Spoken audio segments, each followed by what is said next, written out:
Semua bercita-cita untuk memiliki rumah, memiliki tempat tinggal, sehingga ada yang dengan cara menabung agar dia punya rumah. Ada yang sampai pensiun gak punya rumah. Ada yang mati di rumah kontrakan. Maka nikmat rumah ini adalah nikmat yang agung yang perlu kita syukuri. Tapi kalau kita lihat, Ana dari tadi berangkat ke sini sama istri ngelihat ada tanah dijual, itu tanah dijual, tanah dijual, tanah dijual. Akhirnya Ana berpikir, ya Allah ya, kalau mikirin tanah dijual kita ini bakal mati. Kalau kita bisa membeli semua yang ada di kota Jember ini, kalau itu jadi milik kita, wallahi jamaah, itu pun tidak ada artinya. Rasulullah sallallahu alaihi wasallam mengatakan, la maudi'u sauti ahadikum fil jannah khairun minad dunya wa ma fiha. Antum punya lokasi di surga seluas 1 meter. 1 meter aja. Itu lebih baik dari dunia dan isinya.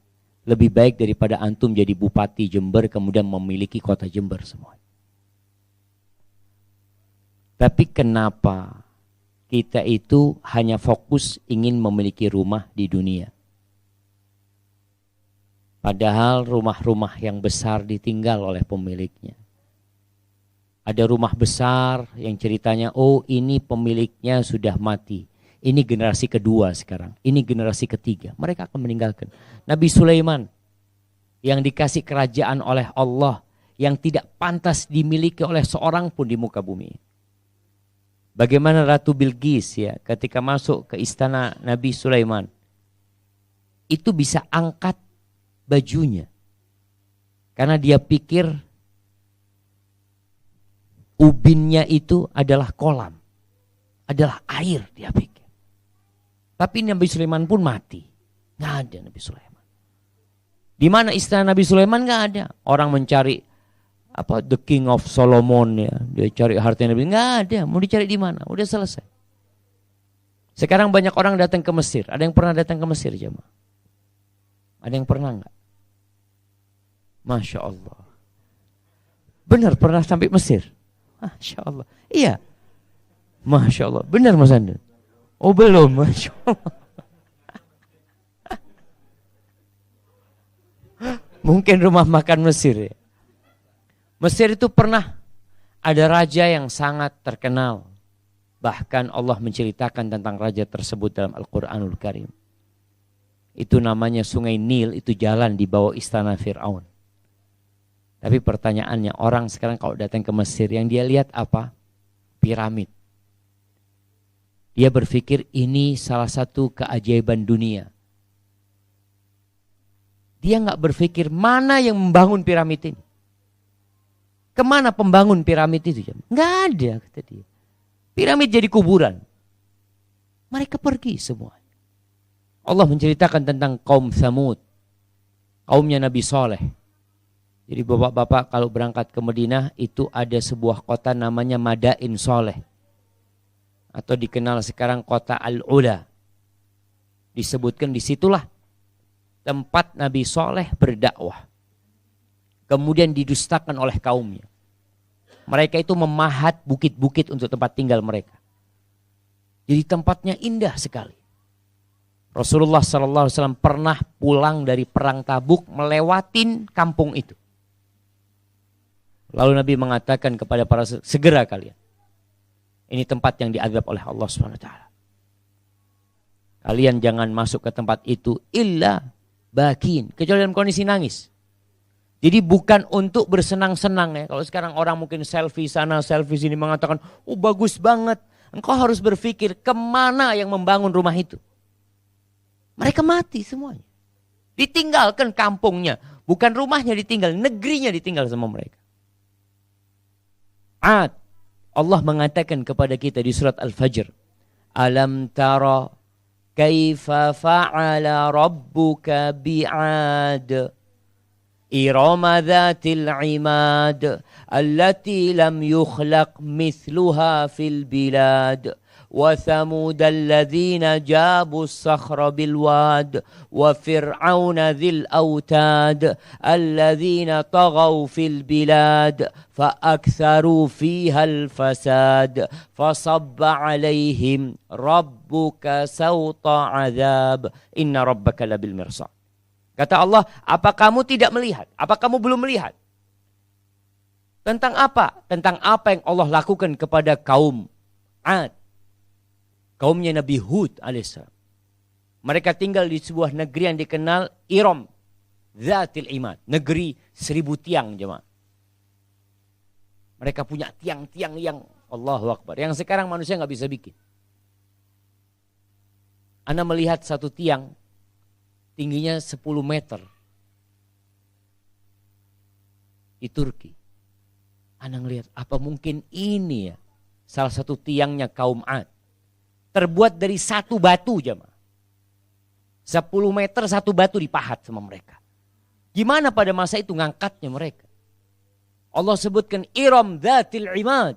Mereka punya tiang-tiang yang tinggi. Yang tentunya orang bangga sekarang. Antum kadang-kadang kalau kita melihat rumahnya orang kaya itu punya tiang yang besar depan rumahnya.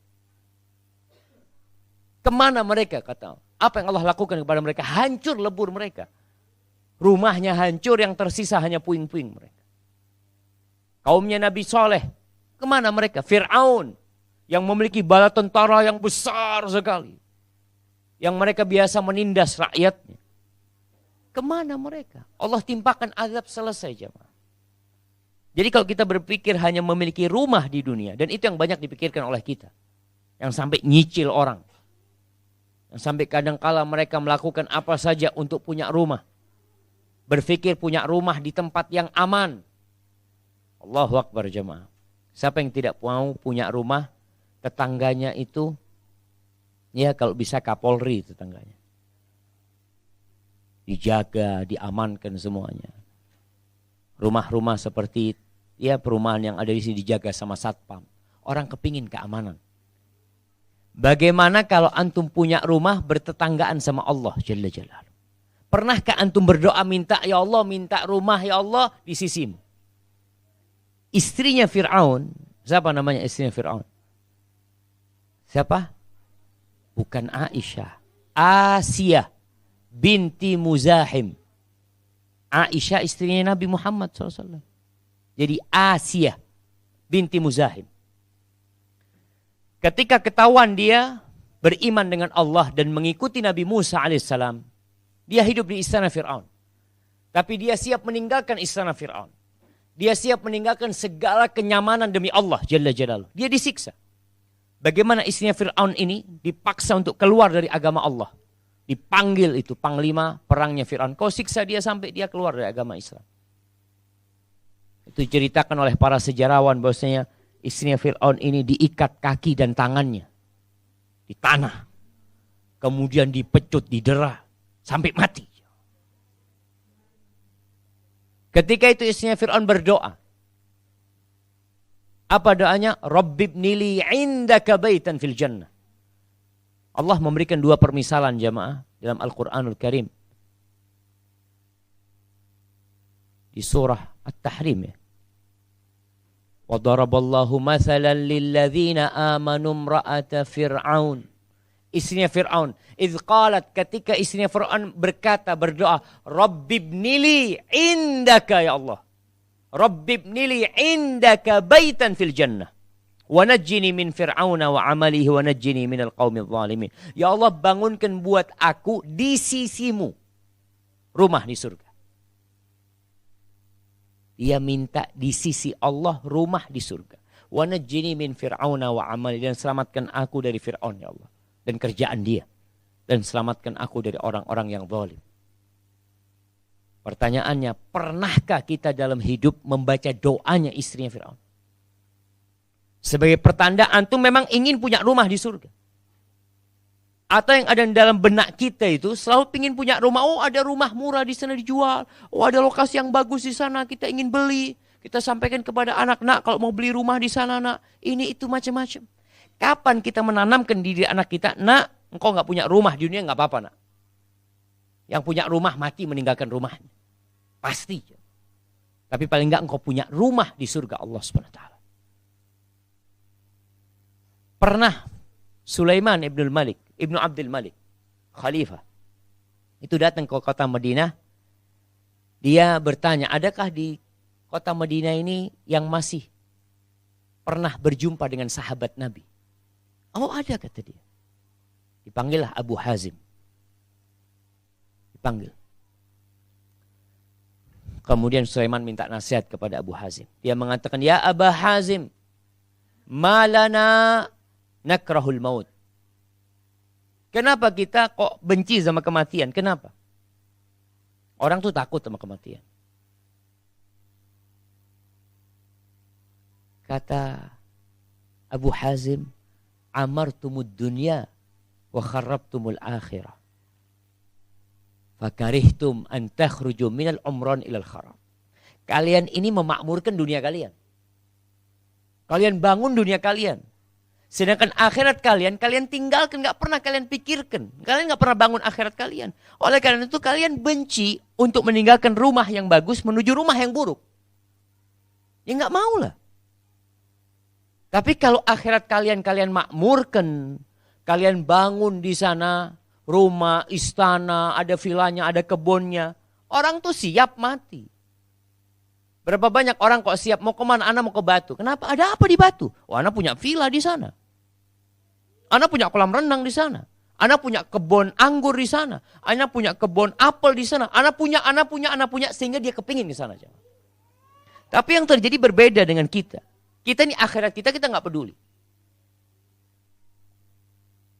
Antum subhanallah, untuk bangun rumah orang itu siap mengeluarkan uang kadang-kala 1 miliar. Untuk rumah dia di dunia. Dia siap mengeluarkan 3 miliar. Kadang-kala anak berpikir ada rumah orang harganya 100 miliar.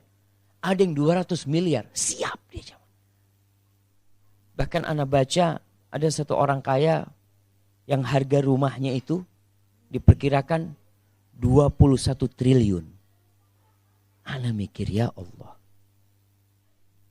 Dia kekayaannya 600 triliun lebih.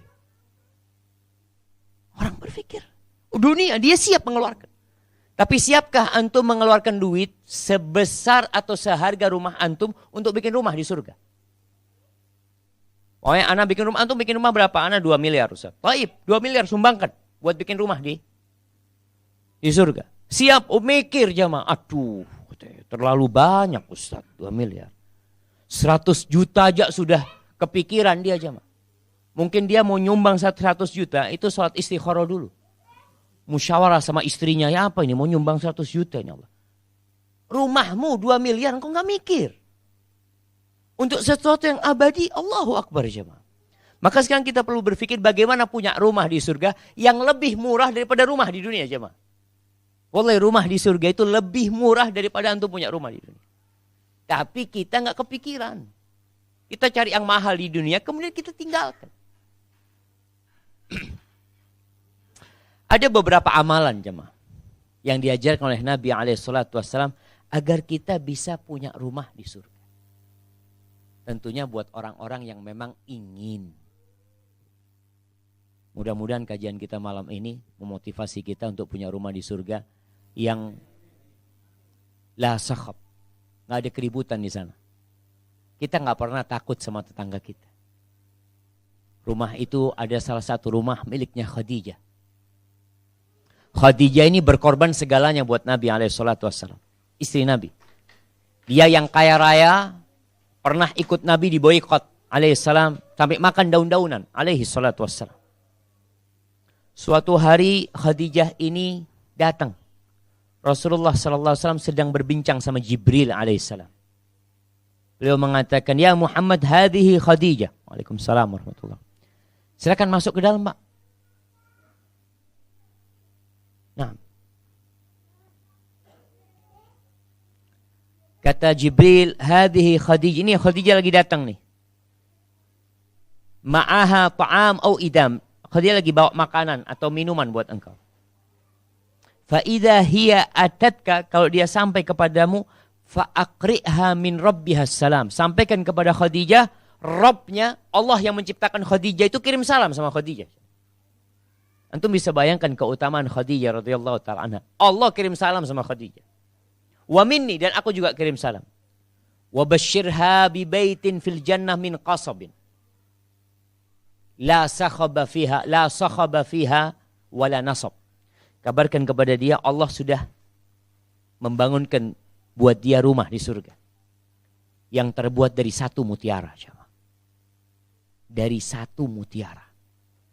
Mutiara itu dibikin berlobang untuk rumahnya Khadijah radhiyallahu taala. Yang tidak ada kelelahan di sana, tidak ada hiruk pikuk di sana. Sekarang Khadijah hidup di dunia penuh dengan kesusahan. Bagaimana suaminya dicaci maki, bagaimana suaminya kadang-kala ditindas, dipukul oleh orang-orang musyrikin, dan Khadijah yang belain Nabi alaihi salatu wasallam. Bagaimana teriakan orang-orang di rumah Khadijah yang mencela Nabi kita Muhammad sallallahu alaihi wasallam, mengatakan muzammam, muzammam. Nabi itu dicela muzammam, artinya yang tercela, padahal beliau Muhammad yang terpuji sallallahu alaihi wasallam. Artinya Khadijah ketika hidup di dunia penuh dengan kesusahan. Rumahnya tidak aman yang dia tempatin. Tapi memang itulah kehidupan dunia, jamaah. Nggak aman di sini antum. Antum mau dikunci rapat. Kalau waktunya antum ya meninggalkan rumah itu, malaikat maut datang mencabut nyawa antum. Dan kita harus tahu, jamaah, anak-anak kita itu akan mengusir kita semuanya. Ana sering ingatkan dari beberapa kajian. Antum mau kaya bagaimanapun, memiliki apapun, kalau mati diusir sama anak antum. Dibuka bajunya, ditelanjangin, dimandikan, apa yang dimiliki dilepas. Mau punya cincin, mau punya jam yang mahal, apa dilepas semua sama anak. Dibungkus, dibawa ke kuburan, disegerakan, ditanam di tanah, diinjek-injek, ditinggal. Selamat tinggal sudah. Selesai sudah. Terus rumahmu bapak cuma ngontrak ini. Sebentar bapak tinggal di sini. Itu yang terjadi. Maka kita harus memikirkan bagaimana ketika anak kita membawa kita ke kuburan, kita diinjek-injek di sana. Kita sejatinya berada di tempat yang luas, seluas mata memandang. Karena kita sudah mempersiapkan rumah kita di surga Allah SWT. Baik, amalan yang pertama, yaitu sholat sunnah 12 rakaat. Dalam sehari dan semalam. Tiap hari jemaah. Jadi antum jangan cuma sholat sekali, wis punya rumah, alhamdulillah. Artinya rutin kita. Kita perlu nyicil rumah kita. Orang punya rumah, subhanallah, yang harga. Sekarang kita lihat orang-orang yang nyicil rumah sampai 15 tahun. Ya rumahnya kecil sekali padahal. Ini rumah di surga antum nyicil, gak keluar duit. Sholat sunnah 12 rakaat dalam sehari dan semalam. Rasulullah sallallahu alaihi wasallam bersabda dalam hadis riwayat Muslim, "Ma min 'abdin muslimin yusalli lillahi azza wa jalla kulla yawmin 12 rak'ah tatawwu'an min ghairi fariidah illa banallahu azza wa jalla lahu bihinna baitan fil jannah." Tidak ada seorang hamba yang Islam yang melaksanakan sholat sebanyak 12 rakaat untuk Allah. Lillah. Ingat, lillah. Ini penting. Kalau ngomong lillah, semuanya ngomong lillahi ta'ala jamaah. Siapa yang gak bisa ngomong? Lillahi ta'ala. Burung beo pun, kalau dilatih ngomong lillahi ta'ala, dia bisa. Tapi apakah benar lisan kita sesuai dengan hati kita? Hanya Allah yang tahu dan antum. Maka Nabi SAW jelaskan amalan itu harus lillahi ta'ala dan sesuai dengan ajaran Nabi Muhammad SAW. Barang siapa yang sholat lillahi ta'ala setiap hari, kulla yaum, setiap hari. 12 rakaat sunnah, bukan sholat wajib. Melainkan Allah akan bangunkan bagi dia rumah di surga. Jadi kalau bicara cicilan, orang tuh kalau nyicil rumah sudah hitungannya harian. Kadang-kadang dia pikir antum nyicil rumah berapa? Nyicil rumah sebulan Ustaz 12 juta. Anggap. Berarti tiap hari berapa antum harus sisihkan uang antum? Untuk punya rumah di surga 12 rakaat sunnah. Kemudian di hadis yang lainnya, hadis Aisyah radhiyallahu taala anha, Nabi SAW menyebutkan tentang 12 rakaat ini yang mana? Apakah bebas atau sunnah rawatib saja? Di hadis Aisyah, Rasulullah SAW mengatakan, "Man sabara ala thintai asyrata rak'ah minas sunnah banallahu lahu baitan fil jannah." Aisyah mengatakan yang sholat 12 rakaat sunnah, itu akan Allah bangunkan rumah di surga. Perinciannya bisa 4 rakaat qabla zuhur. 4 rakaat sebelum zuhur. Rak'atani ba'da zuhur. 2 rakaat ba'diyah zuhur. Kemudian rak'ataini ba'dal maghrib. 2 rakaat ba'dal maghrib. Wa rak'ataini ba'dal isya. 2 rakaat setelah isya. Wa rak'ataini qablal fajri. Dan 2 rakaat sebelum fajar. Maksudnya sebelum fajar ini bukan sebelum masuk waktu fajar. Tapi setelah azan subuh sebelum sholat subuh. Jadi 12 rakaat. Maka usahakan kita menjaga 12 rakaat itu. Terus bagaimana Ustaz? Kalau kadangkala yang 12 rakaat rawatib ini nggak lengkap. Kita kadangkala datang ke masjid zuhur sudah qomat. Sebagian masjid Masya Allah jamaah. Qomatnya cepat. Orang yang rumahnya jauh sampai masjid, ya kadangkala kehilangan. Padahal sholat sunnah ini lebih utama di rumah. Lebih utama di rumah jamaah. Kenapa? Kalau sholat sunnah di rumah itu, yang pertama akan menerangi rumah kita. Nawwiru buyutakum bis salati wa qiraatil Qur'an. Kata Nabi SAW, terangi rumah kalian bukan dengan listrik. Kita Masya Allah pasang listrik 5.000 watt, 10.000 watt. Bukan. Terangi rumah kalian bis shalah wa qiraatil Qur'an, dengan sholat dan bacaan Al-Quranul Karim. Maka kadang-kala anak masuk ke rumah orang besar rumahnya, tapi suram rumahnya. Artinya cahaya itu nggak ada, walaupun lampunya hidup. Allah yang kasih cahaya. Maka meneranginya tadi dengan sholat sunnah. Perbanyak sholat sunnah di rumah kita. Jadi kalau bisa qobliyah di rumah, ba'diyah di rumah. Kenapa? Selain untuk menerangi rumah kita, lebih ikhlas biasanya. Lebih jauh dari riya. Soalnya kalau di masjid akeh sing delok. Kadangkala kita sholat di masjid, kenapa? Semua pada sholat, masa anak tidak sholat? Bismillah, sholat juga. Dia sholatnya terpaksa karena tidak enak sama teman-temannya. Kalau di rumah dia nggak sholat. Maka di sini perbedaan sholat sunnah di rumah lebih utama daripada di masjid. Maka berusaha kita untuk menjaga. Tapi kadang-kala memang gitu. Ada beberapa masjid yang terlalu cepat qomatnya. Sehingga kita mau 4 rakaat sebelum zuhur. Artinya azan kita ambil wudu. Sholat di rumah, ke masjid, sampai masjid kadang-kala sudah dapat 2 rakaat terus ditinggal sama imamnya. Apalagi ada imam-imamnya yang Masya Allah memang jamaah. Yang kelas cepat jamaah. Terus bagaimana kalau nggak lengkap Ustaz? Apa bisa cicilan itu ditambah sholat sunnah lainnya? Ditambah sholat duha umpamanya. Tahiyatul masjid, sholat malam, bisa jamaah. Disebutkan sama Nabi SAW dalam hadis riwayat Nasa'i. Nabi mengatakan sallallahu alaihi wasallam, man shalla thintai asyrata rak'atan bin nahari au bil lail banallahu lahu baitan fil jannah. Barang siapa yang sholat 12 rakaat siang atau malam. Artinya bukan yang rawatib nih. Pokoknya 12 rakaat. Siang atau malam Allah akan bangunkan bagi dia rumah di surga. Umpamanya antum ana alhamdulillah sholat duha Ustaz 4 rakaat. Ya sudah, qobliyah subuh sama sholat duha 4 rakaat berarti 6 sudah disuruh. Sampai masjid sudah qomat Ustaz. Oh udah. Ba'diyah bisa. Jadi berapa? 8 rakaat. Kalau ba'diyah itu lebih mudah jamaah. Karena waktunya lebih panjang. Kalau qobliyah ini kan terikat dengan qomat. Yang kadang-kala kita kehilangan. Maka usahakan kalau ba'diyah yang pulang ke rumahnya, sholatnya di rumah. Tapi kadang-kala sampai rumah ribut sama istri, ribut sama anak-anak. Ngomong bentar lagi anak mau sholat sunnah. Akhirnya sampai tidur gak sholat sunnah. Maka berusaha. Bapak-bapak mungkin lebih mudah daripada ibu-ibu.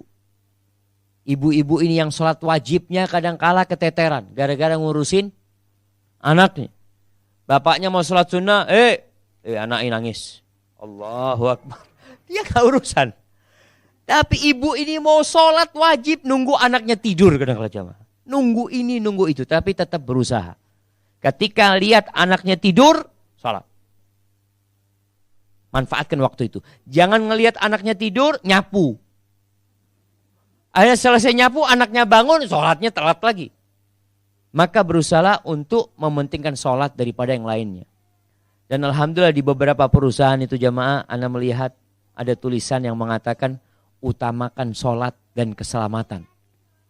Biasanya proyek-proyek itu tulisannya hanya utamakan keselamatan. Dunia, akhirat, maupun rokok, tidak urusan.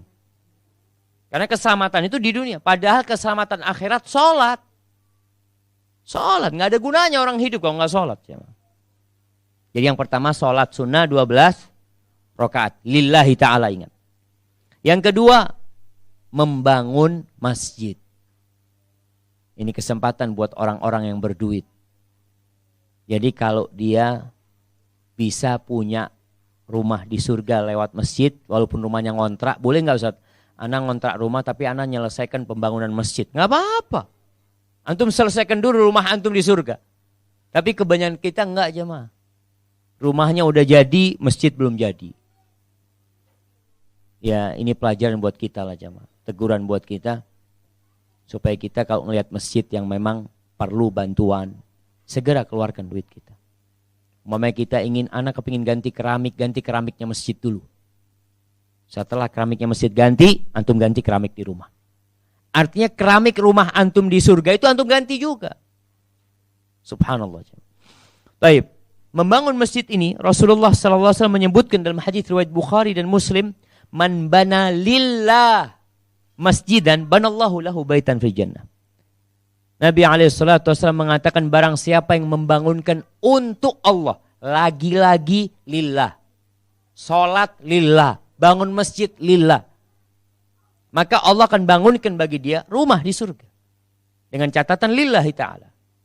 Artinya ya kalau kita nyumbang, kalau bisa nggak perlu orang tahu. Kalau kita bangun masjid, kadang-kala orang bangun masjid nanti kepingin namanya disebutkan di masjid. Telah menyumbang 100 sak semen Bapak Andun. Masya Allah. Ya kita doakan bersama, mudah-mudahan diterima. Boleh-boleh aja, tapi apakah ada jaminan gak ria? Hati kita ini lemah jemaah. Kita beramal sembunyi-sembunyi kadang-kala ingin orang lain tahu. Ada orang sholat malam, Masya Allah. Nggak ada yang tahu dia sholat malam. Pagi hari matanya merah. Mas kenapa mas? Sakit mata mas? Oh enggak. Tadi malam habis tahajud. Masya Allah. Jadi orang kadang-kala yang sudah tersembunyi dia masih ingin menyampaikannya. Apalagi kalau terang-terangan. Boleh sedekah terang-terangan jemaah. Allah mengatakan di surat Al-Baqarah. In tubdus sadaqat fani'immahi. Kalian mau sedekah terang-terangan itu baik. Dengan catatan ikhlas. Tapi wa in tukhfuha wa tu'tuhal fuqara fahuwa khairul lakum. Tapi kalau kalian sedekahnya sembunyi-sembunyi, kalian berikan kepada orang yang memerlukan tanpa orang lain tahu, itu lebih baik buat kalian. Karena lebih menjaga keikhlasan kita. Ingat kalau bangun masjid lillahi ta'ala. Jangan sampai kita ingin disebut. Sampai ke sana, alhamdulillah ini Ustadz separuh masjid ini saya yang bangun ini. Insya Allah. Ya, tidak perlu engkau sampaikan itu. Engkau jaga amalan tersebut. Tapi kalau mau ingin menceritakan bahwasanya supaya Ustaz minta tolong, sudah capek bangun masjid ini, tolong dimakmurkan isinya Ustaz. Dia bukan hendak riak, tapi dia hendak kongsi. Kalau mungkin orang kaya ini bisa bangun fisiknya, tolonglah orang yang berilmu membangun isinya gitu loh. Karena ada masjid bagus sepanjang jalan itu jamaah. Kalau antum lihat sumbangan untuk masjid, anak kadang kala heran. Masjid itu sudah jadi dari sejak anak SD. Nanti dibongkar lagi, mencari sumbangan lagi. Bongkar. Kadangkala azan mereka berhenti. Habis azan minta sumbangan lagi, nggak sholat ya mah. Astagfirullah kadang-kala. Maka ingat, bangun. Tapi Ustaz gimana? Anak nggak bisa bangun masjid 100% karena duit anak nggak cukup.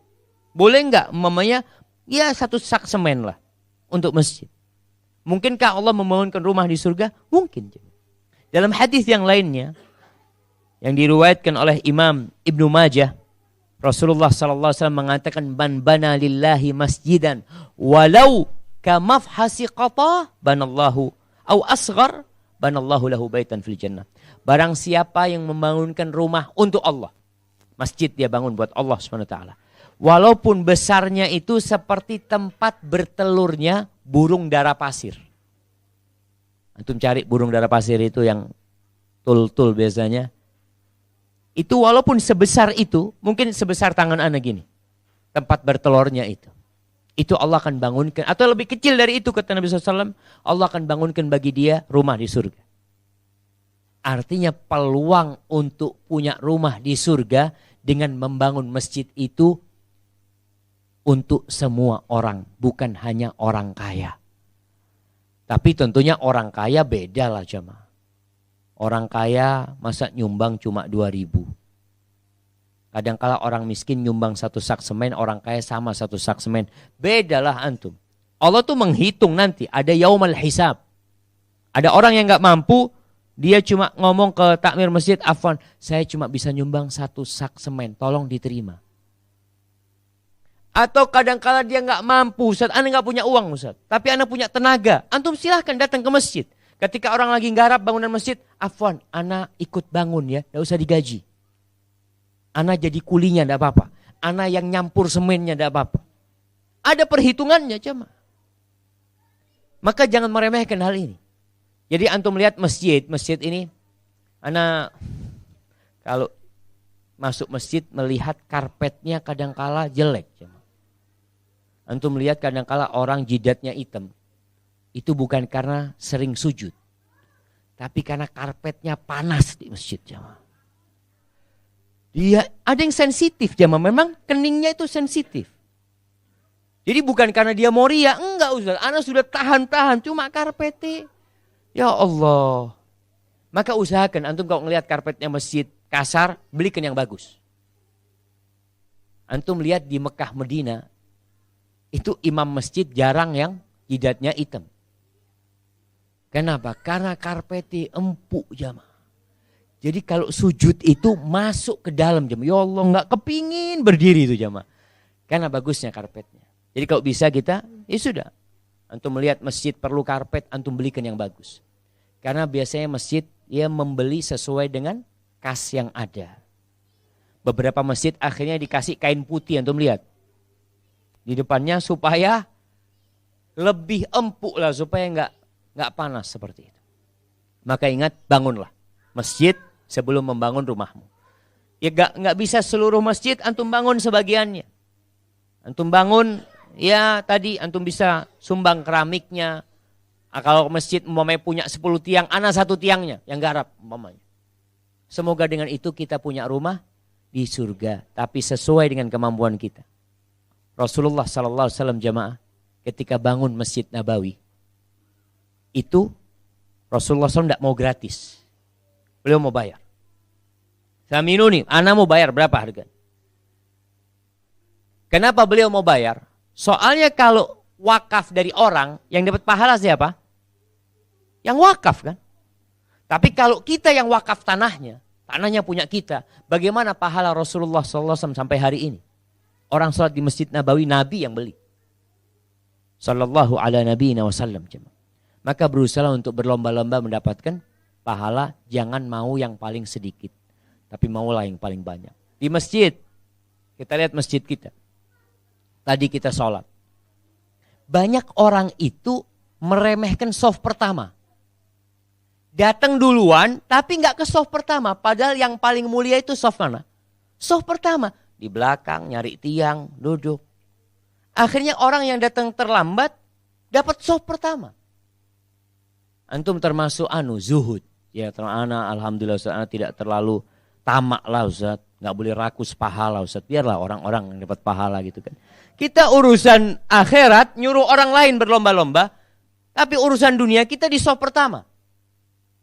Kalau urusan dunia kita nggak mau orang lain nyerobot kita. Seharusnya untuk urusan akhirat kita nggak mau orang lain nyerobot kita. Maka tolong perhatikan masalah ini. Baik, yang ketiga, amalan yang ketiga, ada sebuah hadis yang hadis ini diperbincangkan oleh para ulama kesahihannya. Sebagian mensahihkan tapi kebanyakan ulama mendhaifkannya. Tapi anak akan sampaikan supaya kita tahu hadis ini didhaifkan oleh para ulama.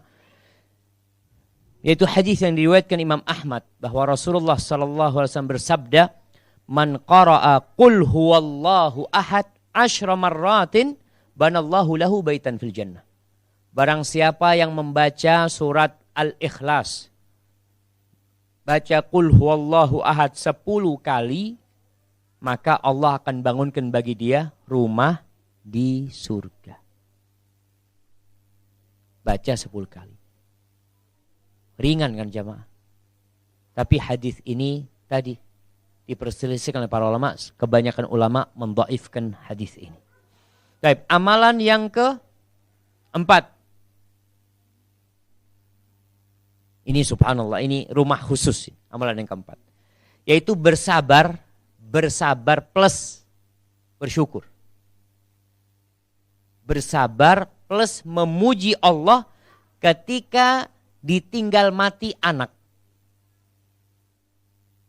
Bersabar sambil memuji Allah. Ini berat jemaah. Orang tua yang ditinggal mati anaknya, apalagi anaknya yang umurnya ya masih kecil, umur 5 tahun, 6 tahun, yang diharapkan panjang umur, tahu-tahu meninggal dunia. Kadangkala orang tua berat menerimanya. Tapi kalau antum bersabar dan memuji Allah, maka antum akan mendapatkan rumah di surga. Rumah khusus. Kata Nabi SAW, "Idza mata waladul abdi", kalau mati anak seorang hamba yang belum balik. Kalau mati anak seorang hamba yang belum balik, qala Allahu li malaikatihi, Allah berkata kepada malaikat-malaikatnya, "Qabattum walada abdi", kalian mencabut nyawa anak hambaku. Fayaquluna na'am, para malaikat mengatakan, iya ya Allah, kita cabut nyawa anaknya. Fayaqulu qabattum thamrata fuadih, kalian cabut buah hatinya. Ingat, ada anak yang bukan buah hati orang tua. Ada anak yang orang tua berharap mati anaknya. Tapi ini enggak, ini anak yang dicintai. Allah sebutkan kalian mencabut buah hati hambaku. Fayaquluna na'am. Iya ya Allah. Lalu Allah bertanya, fayaqul madza qala abdi? Apa yang dikatakan hambaku? Apa yang dikatakan hambaku? Allah tahu apa yang dikatakan, tapi Allah ingin menunjukkan kemuliaannya.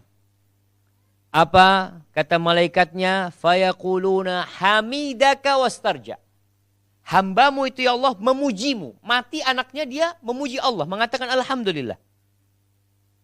Alhamdulillah ala kulli hal jamaah. Segala puji bagi Allah dalam semua kondisi. Antum mau susah tetap alhamdulillah. Wastarja, dia mengatakan alhamdulillah memujimu ya Allah. Dan dia mengatakan inna lillahi wa inna ilaihi raji'un. Lalu Allah mengatakan ubnu li abdi baitan fil jannah wa sammuhu baital hamdi. Bangunkan buat hambaku ini rumah di surga. Dan rumahnya kasih nama. Ada namanya di depan rumahnya. Apa? Baitul hamdi. Rumah pujian. Jamaah. Wallahi hal ini berat jamaah. Orang tua mau sabar aja berat. Ada kejadian di Jember. Ada salah satu orang pulang dari rumahnya, pulang dari tempat kerjanya ke rumahnya, dia mendapati anaknya di dalam kolam walet. Sudah ngambang. Itu sama bapaknya diangkat itu anak, digerak-gerakan ya. Abahnya berat menerima musibah tersebut, akhirnya abahnya gila. Berat jamaah. Dia mengatakan mungkin andai kata aku nggak punya wallet, andai kata nggak ada kolam wallet, andai kata nggak boleh kita mengatakan andai kata untuk masa lalu. Tapi katakan qadarullah wa ma syaa fa'al, itu takdir Allah. Dan Allah berbuat apa yang Allah kehendaki. Dan engkau harus tahu anakmu mati selesai dari kelelahan dunia ini. Selesai dari kecapean dunia ini. Selesai dari azab dunia ini. Dan mudah-mudahan anakmu akan menantimu di pintu surga nantinya. Karena anak yang mati sebelum balik akan memberikan syafaat kepada orang tuanya. Dia akan nunggu di pintu surga. Ketika dikatakan kepada mereka, udkhulul jannah, kalian masuk ke surga. Anak-anak itu mengatakan, la. Kenapa kalian gak mau masuk surga? La. Hatta ya'tiya abauna. Sampai orang tua kami datang. Itu anak nunggu orang tua di pintu surga. Asalkan orang tuanya sabar waktu ditinggal mati anaknya. Ada yang meratapi anaknya, ya Allah salah apa hamba ya Allah. Ya Allah macam-macam. Gak bakal akan memberikan syafaat nantinya ketika engkau tidak bersabar. Itu ujian untuk mengangkat derajatmu. Anak gak punya salah apa-apa. Tapi Allah ingin menyelesaikan urusan dia dengan dunia. Maka orang tua hendaklah bersabar. Dan memuji Allah subhanahu wa ta'ala. Tapi sekali lagi, ini bukan sesuatu yang mudah jemaah. Apalagi buat seorang ibu. Bapak kadangkala kurang dekat sama anaknya, sehingga dia tidak terlalu peduli. Taib, amalan yang ke... Sudah azan. Taib, azan dulu gak apa-apa, tapi kita lanjut aja. Silakan. Allahumma salli wa sallim ala sayyidina Muhammad. Baik. Amalan yang kelima. Membaca doa tatkala masuk pasar. Apa doanya jemaah? Ibu-ibu yang biasa masuk pasar. Ya, apa doanya?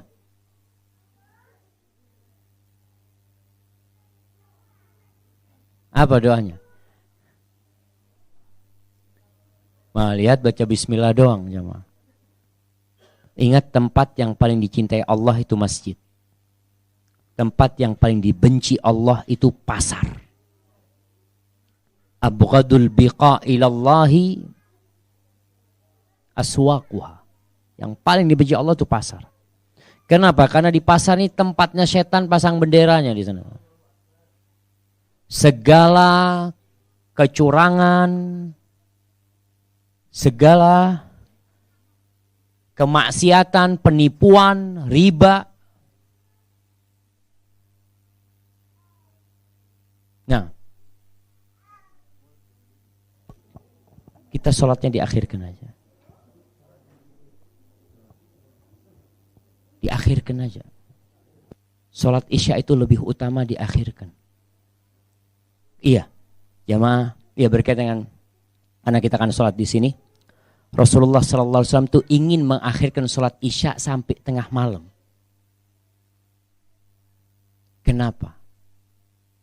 Karena tatkala kita menunggu sholat isya, kita tuh terhitung tetap dapat pahala sholat isya. Orang itu ketika menunggu sholat, namanya maghrib, ya maghrib, kemudian dia nunggu, artinya berjamaah, dia laksanakan berjamaah. Dia nunggu isyanya jam 9 umpamanya.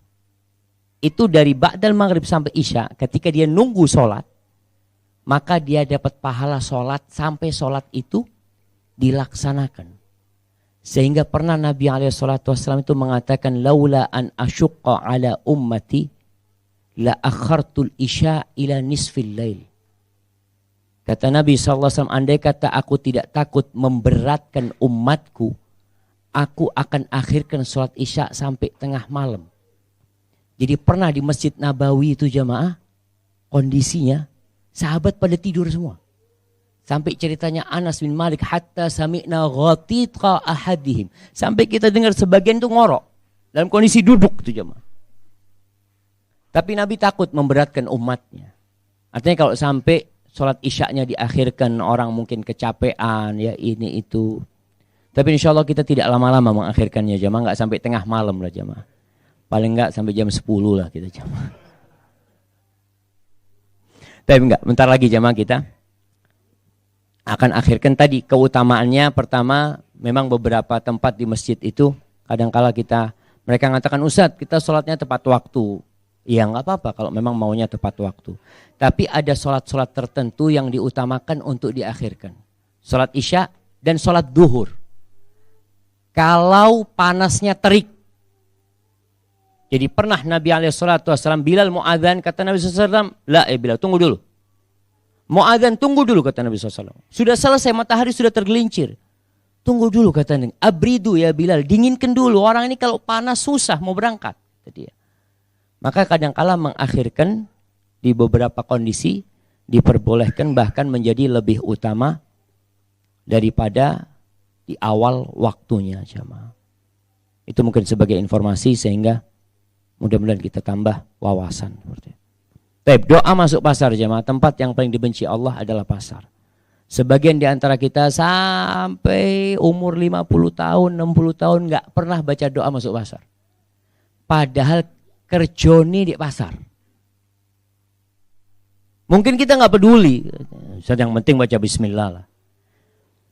Dalam hadis yang diriwayatkan oleh Al-Imam Ahmad, Imam Tirmidzi, Ibn Majah dan Al-Hakim ya, dari Abdullah bin Umar radhiyallahu taala anhu bahwa Nabi SAW mengatakan, man dakhala suq faqal, barang siapa yang masuk pasar kemudian berkata. Masuk pasar kemudian berkata. Apa yang dia katakan? La ilaha illallah wahdahu la syarikalah lahul mulku wa lahul hamdu yuhyi wa yumit biyadihil khair wa huwa hayyun la yamut wa huwa ala kulli syai'in qadir. Dia baca doa itu, apa yang akan Allah berikan kepada dia? Kata Nabi sallallahu alaihi wasallam, kataballahu lahu alfi hasanah. Allah akan tuliskan bagi dia 1000 kali 1000 kebaikan. Berapa? 1 juta. Nggak ada dulu istilah 1 juta jemaah.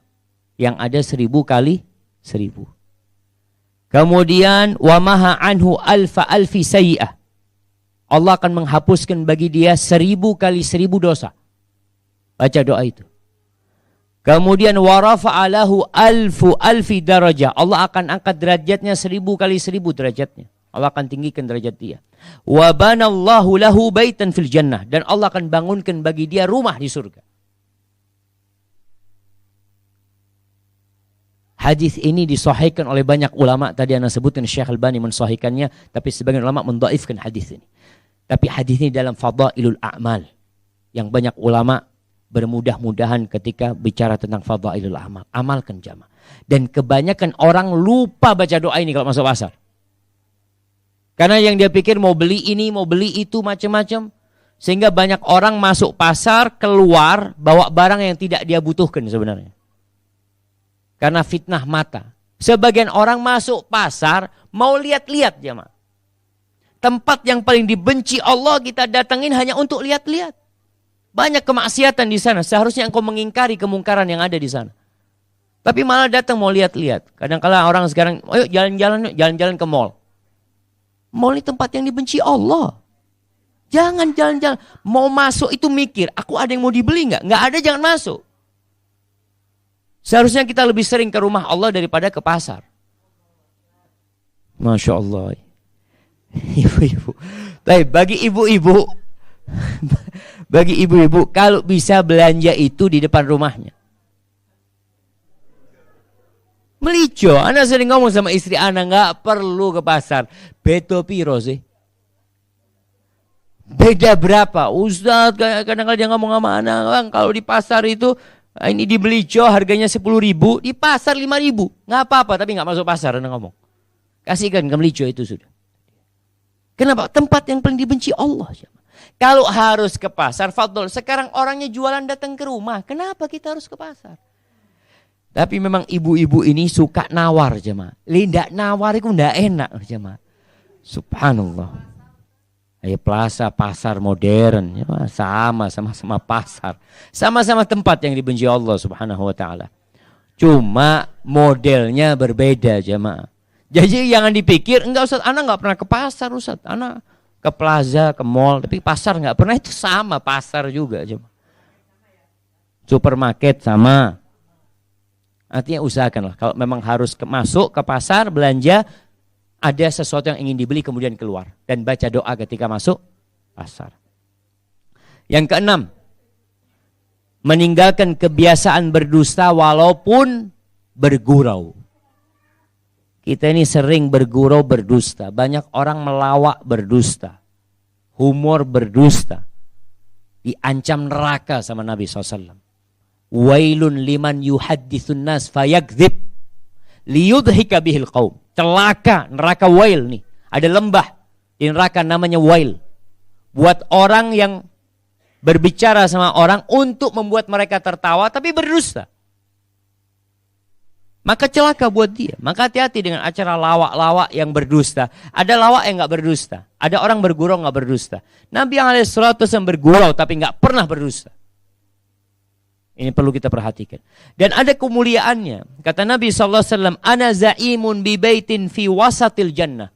Liman tarakal kadhiba wa in kana mazihan. Aku akan menjaminkan sebuah rumah di tengah-tengah surga bagi yang meninggalkan dusta walaupun bergurau.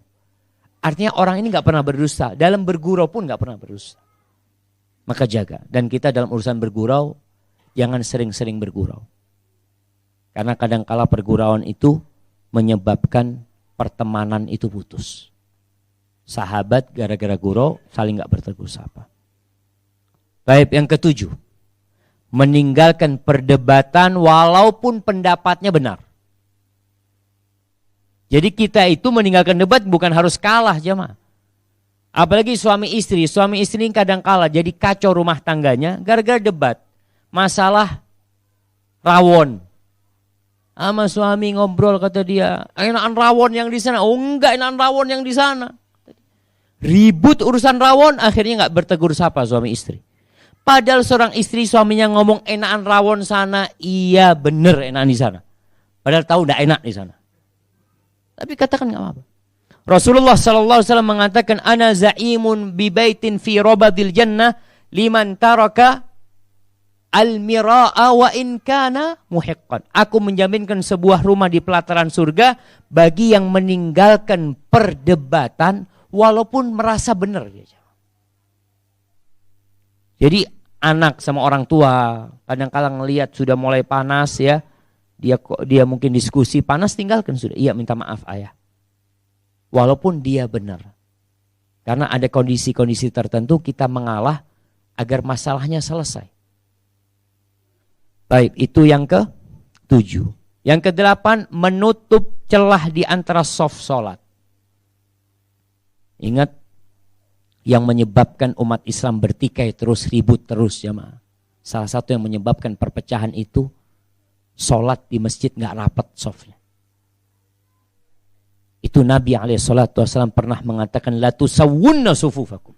Kalian luruskan, rapikan soft kalian. Aw la yukhalifannallah baina qulubikum. Atau kalau tidak, Allah bikin hati kalian saling bertikai. Artinya, rapinya soft jamaah di masjid itu pertanda hati mereka satu.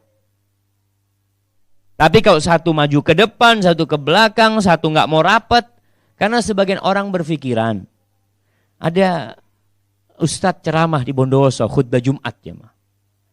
Dia menjelaskan tentang ciri-ciri aliran sesat. Sehingga salah satu tanda aliran sesat ini mun abejeng nabeng soko. Salah satu ciri aliran sesat kalau sholat itu ngejar kaki. Artinya dia mau merapatkan softnya. Mereka mengatakan sampai para sahabat Nabi itu subhanallah sampai menempelkan mata kakinya. Menempelkan bahunya. Ini yang ke-8 berkaitan dengan menutup celah di antara soft sholat. Artinya menutup celah ini jamaah berkaitan kalau umpamanya ada orang yang batal. Atau dia pindah ke samping, merapat ke samping, kemudian ada celah. Kita seharusnya ikut merapat. Bukan kita tetap, Ustaz kan gak boleh gerak Ustaz dalam sholat. Memang betul, gak boleh gerak dalam sholat kalau tidak ada perlunya. Tapi gerakan yang perlu itu dilakukan oleh Nabi SAW. Sahabat kadang-kala dia menutup shaf, dia maju, dia ke samping demi untuk merapatkan shaf. Kata Nabi SAW, man sadda furjatan fi shaffin rafa'ahullahu biha darajah. Barang siapa yang menutup celah di shaf, maka Allah akan mengangkat satu derajat dia. Wa bana lahu baitan fil jannah. Dan Allah akan membangunkan bagi dia rumah di surga. Jadi kalau ngelihat shaf di depan kosong, kalau bisa jangan yang di sampingnya merapat. Kita kalau bisa maju ke depan supaya dapat fadilah dibangunkan rumah di surga karena menutup shaf ini. Tapi kemudian yang ke-9 berhijrah jamaah, meninggalkan negeri kafir menuju ke negeri Islam. Kemudian yang ke-10 adalah berjihad di jalan Allah Jalla Jalaluh. Kemudian yang ke-11 itu berakhlak mulia.